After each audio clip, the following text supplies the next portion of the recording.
Thank you for being here. Thank you for Brian and Janine. That blurb I gave you doesn't do justice to that night at the Sea Monster. Special. I feel like I need to dance more with poets, because poets always imagine that everybody else in the crowd is watching them dance. And the Sea Monster is a tiny place, so it was like the three of us in this very crowded room, just like sort of all over the place. And nobody appreciated us, except us, which is how poetry works.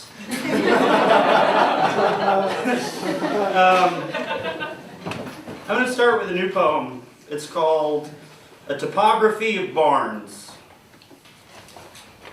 A topography of barns. Barn be getting its lean on. Barn that was once more red. Barn with a sagging roof and stutter.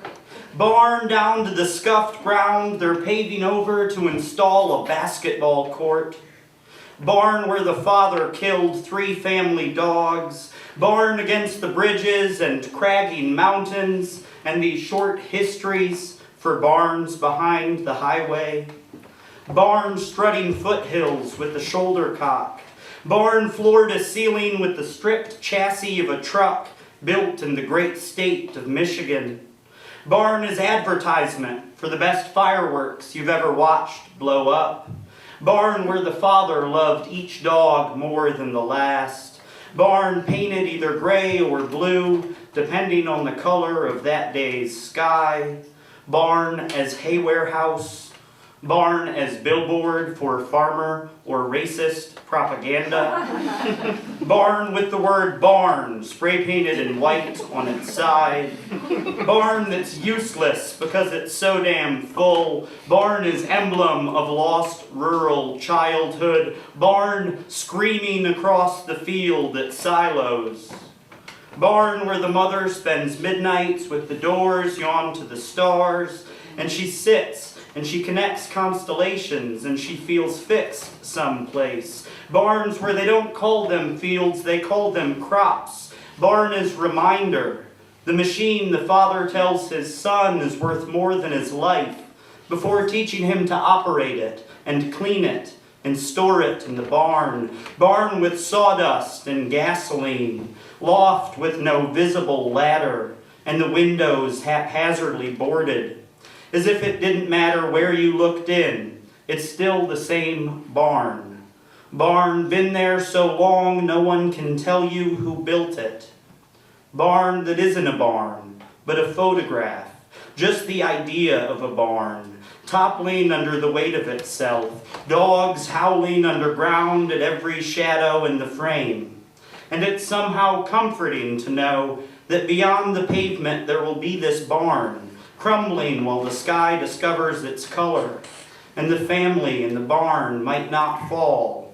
Call it kingdom everlasting, ever leaning.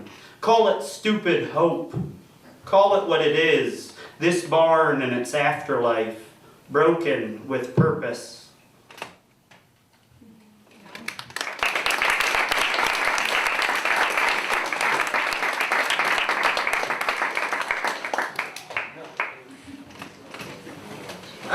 I grew up in churches. I'm the son of 2 ministers, and like many people who grow up in religious places, you sort of just imagine all of the sinful things you can do in them.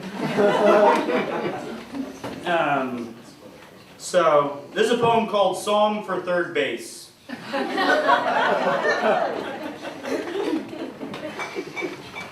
Fingers have their own prayers, often crossed, but also bunched in pockets for warmth or comfort. You done? Yeah. Cool. I'm going to start over. Psalm for third base. Fingers have their own prayers, often crossed, but also bunched in pockets for warmth or comfort. There, amidst the fumble scratch of eager hands, there where verbs take root, touch, trace, fist. There, in the back pew of a filled church with a skirt tented just so, a boy's fingertips graze inside, the sanctuary couched in beeswax smoke. There, the salvation of dim light, brass candelabras holding their tarnished glow in the black flame just above the candle wick. It is there at the back of the chapel with the choir singing Alleluia and angels on walls shimmering their fallen light that the boy receives what he expects from religion: fanfare, epiphany, movement. So it is there that the boy lingers, the edge of where he's been before and what must come after. The present, what the gospel calls the kingdom. Her lips dusting his earlobe, whispering, breathing, as if she were chanting that moment alone. There, there, there.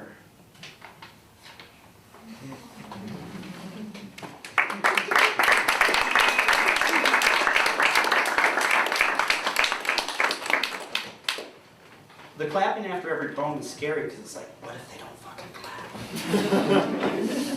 clap? Y'all believe in Sasquatch? Yes. Me too. This is a poem about a man I know. Do you guys know the writer? There's Robert Michael Pyle, really wonderful writer. Wrote a book called Where Bigfoot Walks. Got a Guggenheim to go look for Bigfoot. Wrote a wonderful book about it. This is a poem for him. Excuse me, it's called The Dark Divide, which is an actual place, and it's just this wonderful coincidence that it was is named after a naturalist named Jacques d'Arc, and it's also the place where the majority of Bigfoot sightings happen. This is a place called The Dark Divide. The Dark Divide. Wild bearded Bigfoot hunter at the campfire crying over Nabokov, where you shared your wife's sickness amidst a wilderness of other stories from your life outside. This long work of searching, the hairy galoot you'd never seen nor denied. Swift River, the habitat of your lumbering, gentle beast, where you unfolded your pocket to plumb the riverbank and the current caught your legs like an infection, and now you're swept downstream. What exactly will the mud remember? You're being dragged away, deep in the track and gasping, thrashing in the memory of whatever tectonic slip haunts the valley's shape. If you lose her, when and if your hunt could end, if this bend in the river could save you, you've kept as little as she has, the forest, the fossilized footprints and all her daily vanishings, her mind so thin, hallway doors growing deadbolts. But there was still her, and still mornings, and these hours wandering through the trees. And nobody fucking claps. You don't have to clap. Now I feel like I'm giving you hostage.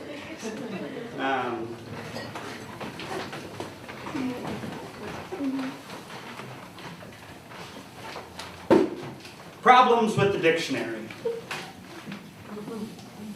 Shouldn't the distance between impossible and improbable be widened?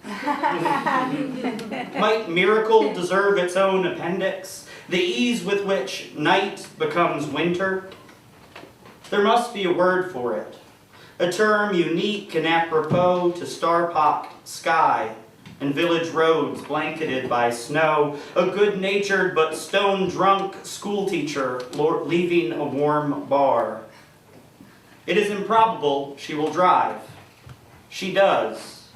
North of town, wind uncovers ice sheets. Adrift swarms ditch to ditch, and the street becomes impassable. See also impossible. She cannot U-turn and begins walking home. She forgets her headlights, and roadside crops go miraculous, snowed-in corn pastures awash in shadows from her halogen bulbs. Another driver would not see her. None come. The night is nothing more than boot prints and fresh powder. A wobbly path tracking to the back patio, where she frees the latch and lets herself in. Her high beams burn to sunrise. Her frozen steps melt beyond definition.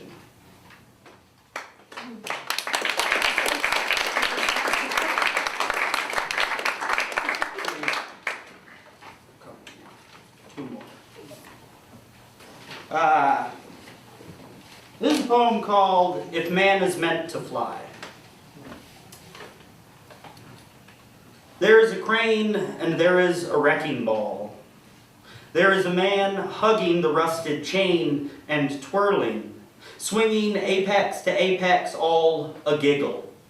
His friend in the driver's seat with those ludicrous levers and knobs, laughing too at this game they've made, where the sky cuts with a whistle and steel becomes light. Humid sky makes your lungs sweat as you watch them without hard hats or orange reflective vests, or even a foreman to storm in and tell them to get back to work. No, not here. Stone plaza hidden in the gridwork of pastel alleyways, where there's a room of pinned butterflies, black wing spots shimmering a sea in oranges, like a wall of eyes, all in boxes. Boxes kept dusted and clear, there to show how beautiful these wings could be were they alive.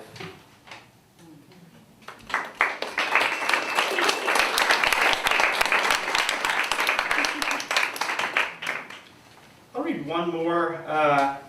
I work sometimes at a pet store in Ballard, All the Best, and we go to All the Best. Yeah. Is it right next to the Goodwill?